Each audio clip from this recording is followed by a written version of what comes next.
Assalamualaikum warahmatullahi wabarakatuh. Perkenalkan, nama saya Putri Pratiwi dari kelas PKPD 4, Regu Lili 1.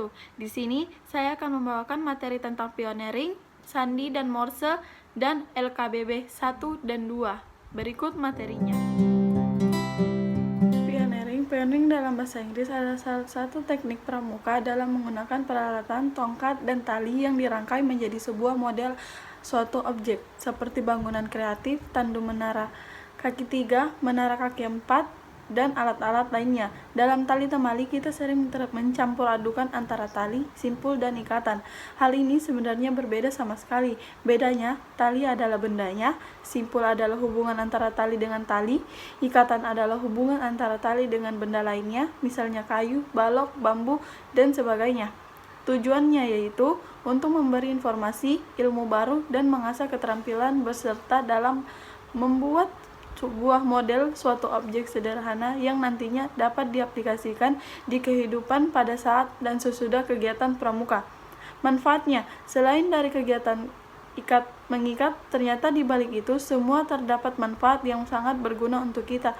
Berikut manfaat dalam mempelajari pioneering. Yang pertama, menumpuk rasa kebersamaan, kekompakan, dan kerjasama yang baik antar teman pramuka. Yang kedua, dapat diterapkan pada saat-saat penting maupun P3K, pertolongan pertama pada kecelakaan. Yang ketiga, proyeksi pemikiran peserta dalam merancang suatu objek sebenarnya bukan model. Sandi Morse. Dalam kepramukaan, sandi digunakan sebagai sarana komunikasi, belajar, dan bermain. Ada sangat banyak macam sandi pramuka. Salah satunya, sandi yang populer di dalam dunia pramuka adalah sandi Morse. Kode Morse atau sandi Morse adalah suatu kode yang menggunakan sistem representasi huruf, angka, tanda baca, dan sinyal yang disimbolkan titik dan garis yang disusun sebagai karakter tertentu. Sandi Morse digunakan sebagai sarana komunikasi di mana komunikator dan komunikasinya berada di tempat yang berbeda. Bunyi pendek disimbolkan dengan titik dan bunyi panjang adalah garis. Manfaat dari sandi Morse adalah dalam kehidupan yang dapat digunakan, yaitu pertama, sarana komunikasi. Seperti yang sudah dijelaskan di atas, bahwa tujuan utama menciptakan sandi Morse adalah digunakan untuk komunikasi. Komunikasi ini dapat dilakukan dalam jarak jauh. 2. Memberikan pesan rahasia dengan kode tertentu. Sandi Morse dapat digunakan sebagai pesan rahasia. Kode dari pesan rahasia yang digunakan bergantung oleh kelompok penggunanya. 3. Digunakan dalam telegraf.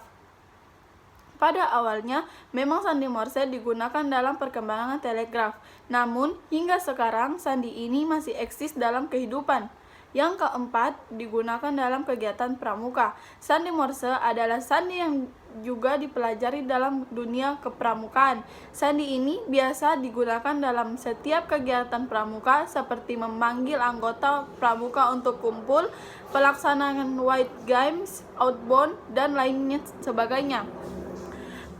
Berikut metode dan cara penggunaannya. Pertama, menggunakan suara dengan peluit. Kedua, menggunakan tulisan. Ketiga, menggunakan cahaya. Keempat, menggunakan gerakan. Yang kelima, menggunakan denyut listrik. Yang keenam, menggunakan cermin. Yang ketujuh, menggunakan rumput atau batu.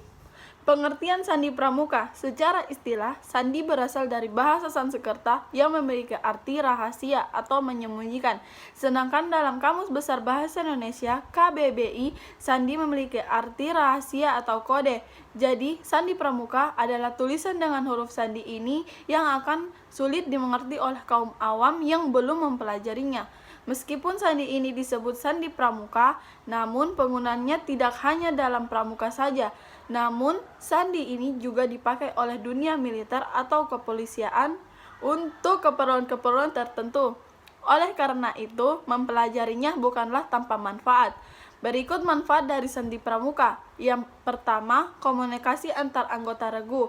Dalam suatu kegiatan pramuka, pasti akan dibentuk beberapa kelompok regu.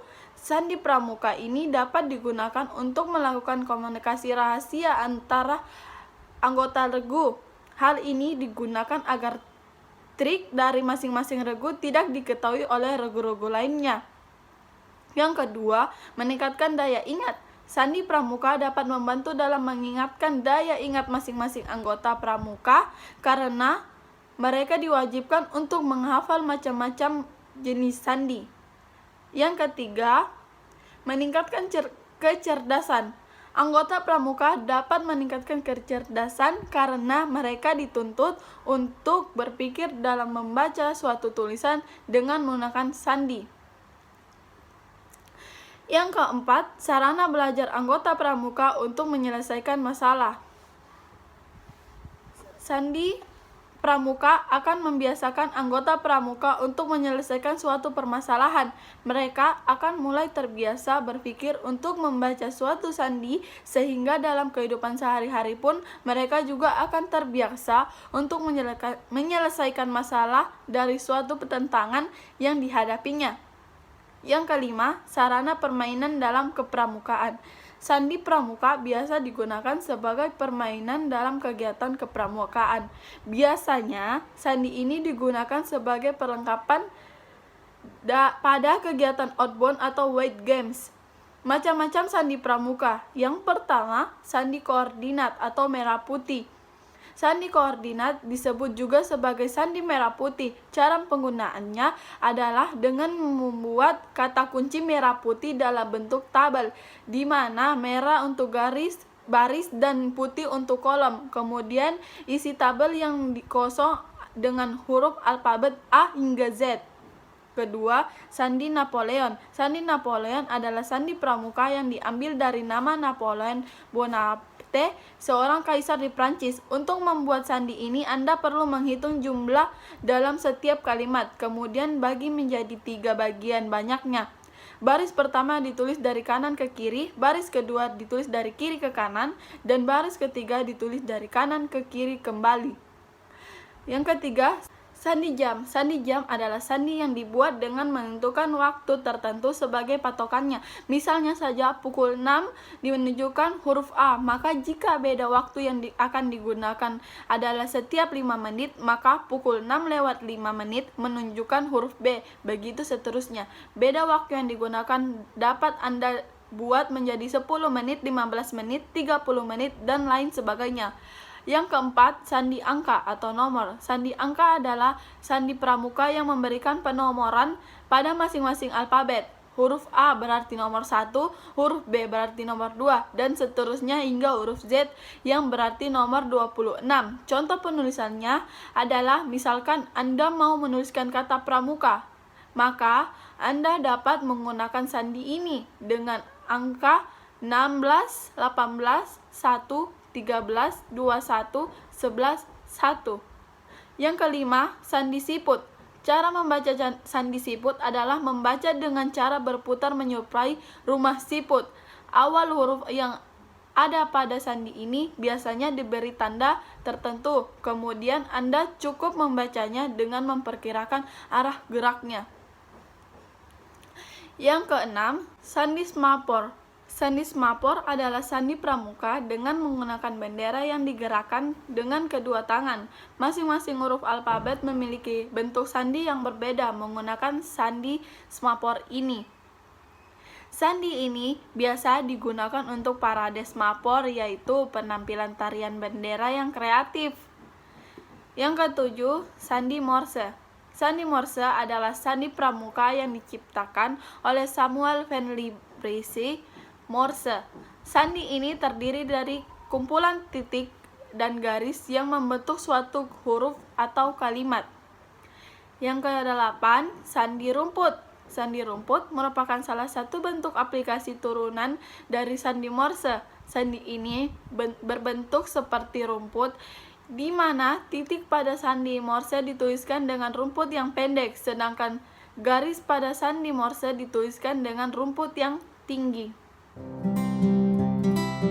Latihan keterampilan baris berbaris atau LKBB. LKBB adalah sarana yang baik untuk melatih sistem berregu atau disiplin pribadi. Baris berbaris merupakan latihan gerak dasar yang mewujudkan penanaman Yang pertama, disiplin, rasa persatuan, dan keindahan. LKBB dapat berupa 1. Syarat moral, 2. Syarat peluit, 3. Tanpa tongkat, 4. Menggunakan tongkat. Aba-aba dalam berbaris ada 3 macam, yaitu pertama, aba-aba petunjuk, 2. Aba-aba peringatan, ketiga, aba-aba pelaksanaan. Berdiri dalam barisan untuk memudahkan itu ada 3. Yang pertama, pengawasan dan penertiban para anggota. Yang kedua, pembagian jatah secara merata. Yang ketiga, menghitung jumlah anggota. Contoh aba-aba yang perlu diperhatikan dalam LKBB: yang pertama, berkumpul, luruskan. Kedua, berhitung. Yang ketiga, setengah lencang kanan. Yang keempat, lencang kanan. Yang kelima, hadap kanan, hadap kiri, serong kanan, serong kiri, dan balik kanan. 6. Lencang depan. 7. Maju jalan, langkah biasa atau langkah tegap. Bentuk formasi dalam barisan LKBB: yang pertama, bentuk berderet. Yang kedua, bentuk angkare. Yang ketiga, barisan roda. Yang keempat, lingkaran besar dan kecil. Yang kelima, selat terbuka, tertutup, atau tolak belakang. Yang keenam, berbanjar. Baris berbaris. Baris berbaris adalah suatu wujud latihan fisik yang diperlukan guna menanamkan kebiasaan dalam tata cara kehidupan yang diarahkan kepada terbentuknya suatu perwatakan. Maksud dan tujuan dari berbaris guna menumbuhkan sikap jasmani yang tegap, tangkas, rasa disiplin, dan rasa tanggung jawab. Yang dimaksud dengan menumbuhkan sikap jasmani yang tanggap, tangkas adalah mengarahkan pertumbuhan tubuh yang diperlukan oleh tugas pokok sehingga secara jasmani dapat menjalankan tugas pokok tersebut dengan sempurna. Yang dimaksud rasa persatuan adalah adanya rasa senasib, sepenanggungawaban, serta ikatan yang sangat diperlukan dalam menjalankan tugas.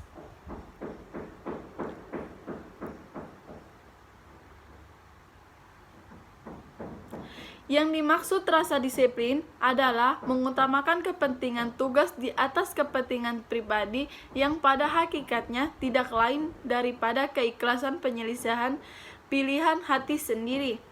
Yang dimaksud rasa tanggung jawab adalah keberanian untuk bertindak yang mengandung resiko terhadap dirinya, tetapi menguntungkan tugas, atau sebaliknya tidak mudah melakukan tindakan-tindakan yang akan merugikan. Aba-aba. Aba-aba adalah suatu perintah yang diberikan oleh seseorang pemimpin kepada yang dipimpin untuk dilaksanakannya pada waktunya secara serentak atau berturut-turut. Macam-macam aba-aba ada 3. Yang pertama, aba-aba petunjuk. Yang kedua, aba-aba peringatan. Dan yang ketiga, aba-aba pelaksana. Aba-aba petunjuk. Aba-aba petunjuk dipergunakan hanya jika perlu untuk menegaskan maksud daripada aba-aba peringatan atau pelaksanaan. Contoh kepada pemimpin: upacara, hormat, gerak. Yang kedua, untuk amanat, istirahat di tempat, gerak. Aba-aba peringatan adalah inti perintah yang cukup jelas untuk dapat dilaksanakan tanpa ragu-ragu. Contohnya, yang pertama, lencang kanan, gerak. Yang kedua, istirahat di tempat, gerak. Yang ketiga, aba-aba pelaksanaan adalah ketegasan mengenai saat untuk melaksanakan aba-aba pelaksanaan yang dipakai ialah: yang pertama, gerak, jalan, mulai. Untuk penjelasan dari gerak, yang pertama adalah untuk gerakan kaki yang dilakukan tanpa meninggalkan tempat dan gerak-gerakannya yang memakai contoh anggota tubuh. Contohnya, jalan di tempat, gerak, siap, gerak, hadap kanan, gerak, lencang kanan, gerak. Yang kedua, jalan. Jalan adalah untuk gerakan-gerakan kaki yang dilakukan dengan meninggalkan tempat. Contoh, haluan kanan, haluan kiri, jalan. 2 langkah ke depan, jalan. 1 langkah ke depan, jalan.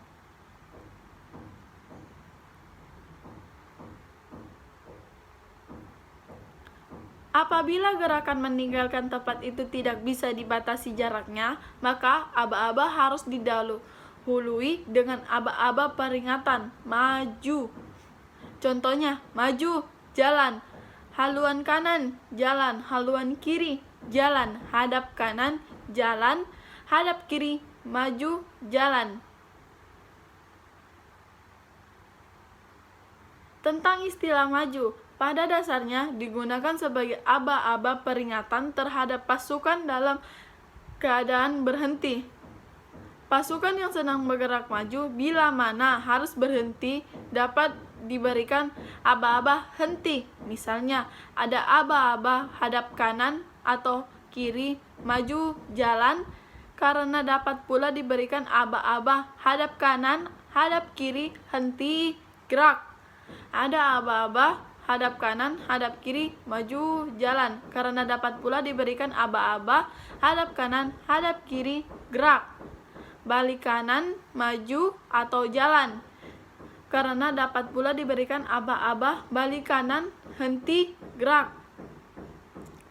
Tidak dapat diberikan aba-aba langkah tegak, maju, jalan. Sekian materi dari saya. Bila mana kekurangannya, mohon dimaafkan. Wassalamualaikum warahmatullahi wabarakatuh.